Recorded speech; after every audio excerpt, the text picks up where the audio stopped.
Mana nshuti mwene data udukurikirana ku Mukiranutsi TV, ndakwifuriza igicamunsi cyiza aho uri hari mu gitondo. Turakwifuriza kugubwa neza, igitondo cyiza. Birashoboka ko wakumva utamerewe neza, ariko haranutse ngo hari kurakora umuntu nijoro, ariko bwacya mu gitondo impundu zikavuga. Iki ni igitondo kidasanzwe rero ku bantu bose, ni igicamunsi kidasanzwe, ni icy'umugisha kuba waramutse uri umunyamahirwe, kandi birasobanuye ngo hari icyo Imana igushakaho. Niba hari icyo uyishakaho, ariko nawe hari icyo igushakaho. Rero ijambo ry'Imana ridushishikariza ko duhugurana tukaberana amaso, kugira ngo dukomezanye tubwirane iby'urutse imitima, kugira ngo Kristo naza azasange imitima yacu iteguwe, kandi nta kizinga n'umunkanyari uri kuri twe. Wakwibaza ngo aya masaha nzanye iki? Aya masaha nari nzanye amagambo makeya, ni ibimenyetso bigera kuri 7, ni ibimenyetso 7 bikwereka ko Imana itakwemera. Ibimenyetso 7 byereka umuntu ko Imana itamwemera. Kuvuga ngo hari igihe umuntu abaho mu buzima, ariko akabaho mu buzima bukunze isi cyane kuburutisha Imana.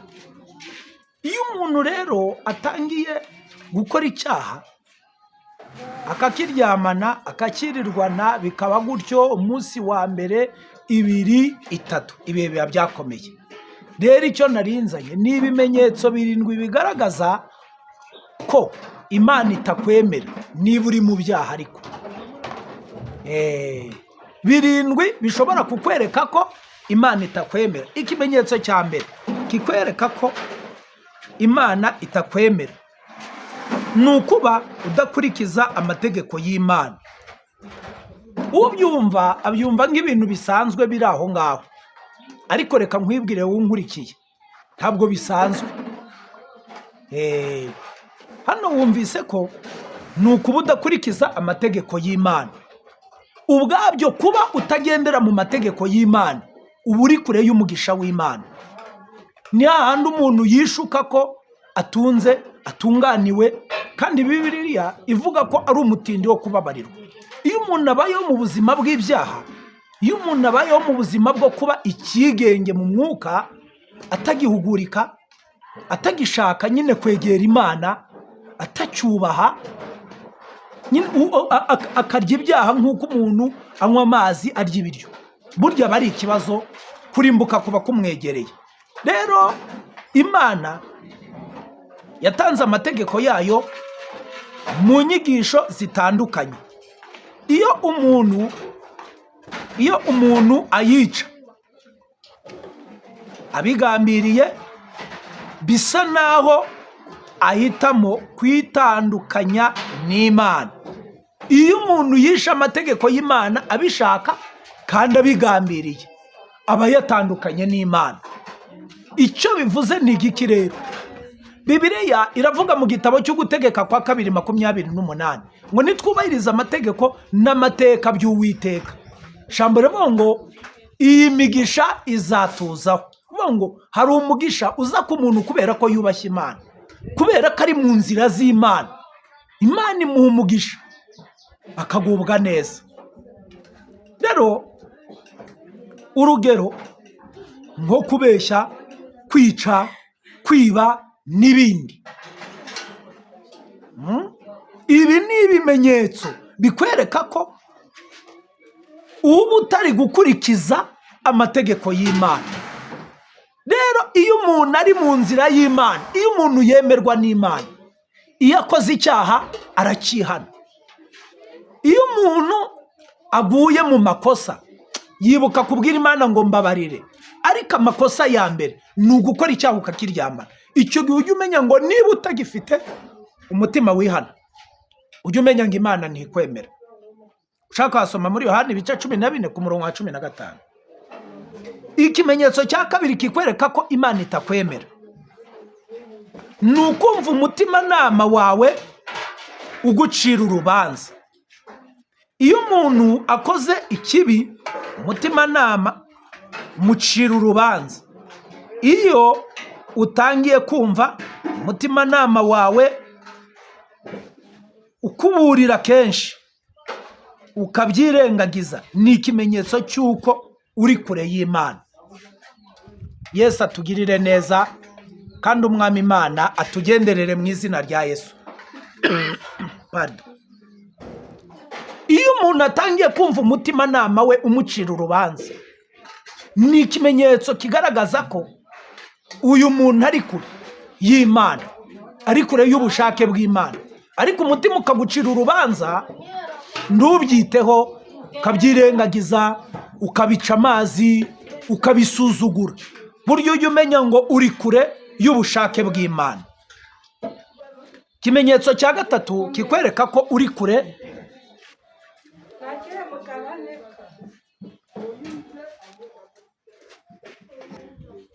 ikimenyetso cya gatatu kikwereka ko Imana itakwemera. Kiravuga ngo ni ukudashobora gusenga no kwishimira iby'Imana.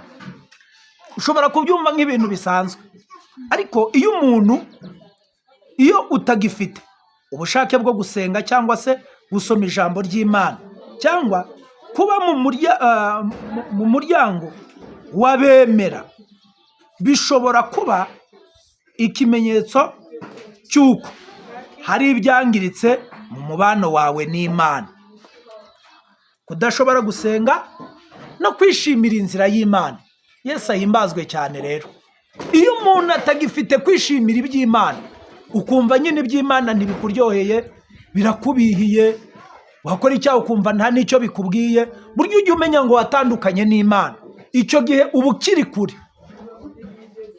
Ni hahandi umuntu yibwira ko bitunganye, ko ari amahoro, kaguwe neza, ariko nyamara atakiri kumwe n'Imana. Rero wowe unyumva, wowe unkurikiye, icyo nakubwira mu ijambo rimwe, ntukemere gukora icyaha ngo ukimarane igihe.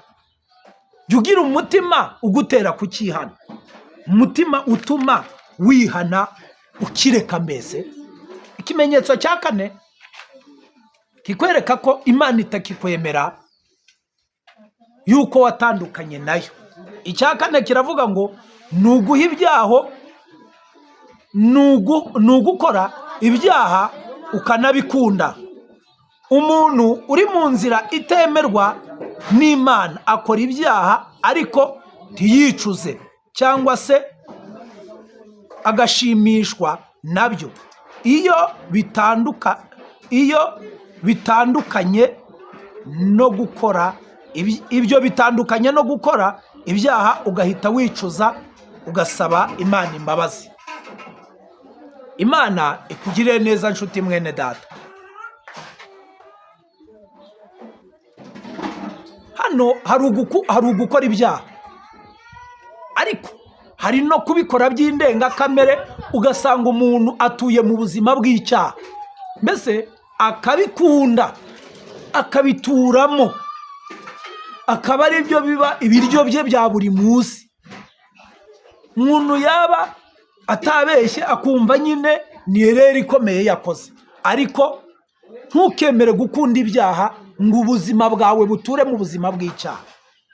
Abaroma 6:1 n'uwa 2 niho wabisanga. Ikimenyetso rero cya gatanu kikwereka ko Imana itakwemera, niba udatunganye. Ariko kiravuga ngo, cya gatanu kiravuga ngo ni ugufata abantu nabi, gufata abantu nabi cyangwa kugira umutima w'urwango. Aka kantu karihariye, gufata abantu nabi ariko ukongeraho no kugira umutima w'urwango. Hari abantu batajya bagira umutima wa kimuntu, usanga adakunda abandi, abayeho mu buzima bw'ikundo. Ariko Imana ni urukundo. Iyo utangiye kugira inzika, ikimenyetso cya gatanu cyavuze ngo ni ugufata abantu nabi cyangwa se kugira umutima w'urwango. Iyo Imana ni urukundo, iyo utangiye kugira inzika, kwanga abandi, kutababarira cyangwa se gutoteza abandi, uba uri kure y'inzira y'Imana, Imana ishaka. Yohana 1:4-20. Rero urwango si rwiza. Umuntu wese uri mu nzira Imana yemera, iyo Imana ikwemera, nta muntu wemerwa n'Imana ugira inzika, nta mwana w'Imana ugira urugomo, nta mwana w'Imana ugira amagambo, nta mwana w'Imana ugira intonganya, nta n'ugira urwango. Ibyo bigira abantu batemerwa n'Imana. Aho ni hahandi umuhugura ugasanga afite igitima gikomeye, afite umutima umeze nk'uw'inyamaswa, adashobora guca bugufi, utamuhugura ngo akumvire, utamwereka inzira akwiriye kunyuramo ngo ayemere, ahubwo ibintu byose aba yabiciye amazi. Ikimenyetso cya 6 kikwereka ko Imana itakwemera kiravuga ngo kwanga guhinduka no kwihana. Imana ihora itanga amahirwe yo guhinduka, ariko iyo umuntu akomeza kwinangira bikaba nk'uko ashaka kwigira nyir'amategeko ye ubwe. Kuvuga ngo kwanga guhinduka no kwihana, ibi ubwabyo hari umuntu bashishikariza ngo nyabunihana, nyabunahinduka, ugasanga umuntu ntafite uwo mutima wo guhinduka, nta nubwo afite umutima wihana. Ariko umuntu wemerwa n'Imana arangwa no kwihana, arangwa no guca bugufi, arangwa no kwizera. Nta muntu rero ushobora kwemerwa n'Imana atihana. Kimwe mu bimenyetso bikwereka ko Imana itakwemera ni ukubana n'ubuzima bw'icyaha, ubuturamo, ntuhugurika, ntushobora kwemera kuva ku cyejo ngo wemere guca bugufi kugira ngo ukizwe. Ariko mu byazanye Yesu Kristo ni ugushaka intama yazimiye. Imana rero idufashe buri wese yumve icyo akwiriye gukuramo. Mwami atugirire neza. Icya 7 ari cyo cya nyuma kiravuga ngo kwibona cyangwa se kwishyira hejuru. Ni amagambo abiri, kwibona cyangwa kwishyira hejuru. Hanyuma baravuga ngo kubura kwicisha bugufi no kumva ko utagomba kumvira Imana ni ikimenyetso cy'ubwibone, kandi Imana yanga urunuka. Imigani 16:5. Rero iyo umuntu atacyemerwa n'Imana, agendana umutima wo kwibona ndetse no kwishyira hejuru. Nta muntu usenga Imana ukwiriye kugira ubwibone abitewe n'impamvu iyo ari yo yose, ahubwo akwiriye kugendana umutima uca bugufi, akizera Imana akiriho, akizera akikora. Ariko iyo umuntu atangiye kugira umutima w'ubwibone kubera ibyo yambaye, kubera ibyo yisize, kubera intambwe ariho cyangwa se agezeho, ni ikimenyetso kikwereka ko Imana itakikwemera. Hanyuma rero Imana si umuriganya. Icyo nicyo cya mbere. Imana nuko atari umuriganya. Ntiyanga umuntu ngo nuko yakoze icyaha, ahubwo yifuza ko yahinduka. Ibimenyetso by'uko Imana itakwemera ntibivuze ko nta mahirwe ugifite. Imana ihora itanga amahirwe yo kwihana no gukira ibyaha. Yesaya 1:18. Nshuti mwene data, kuba Imana itakikwemera, kuba Imana itakiri kumwe nawe, kuba utakiri umwizerwa mu maso y'Imana, ntibisobanuye ko byacitse, ahubwo uracyafite andi mahirwe yo kwihana, ugahindukira, ukizera Yesu Kristo, bityo ukazabona ubugingo buhoraho. Byaba bikumariye iki gutunga iby'isi byose ariko ntuzabona Imana? Rero uracyafite amahirwe yo kwizera, ukihangana, ugasenga kandi ukaba maso, bityo ukazasanga Yesu Kristo udafite umugayo. Imana iguha umugisha mu izina rya Yesu. Amen.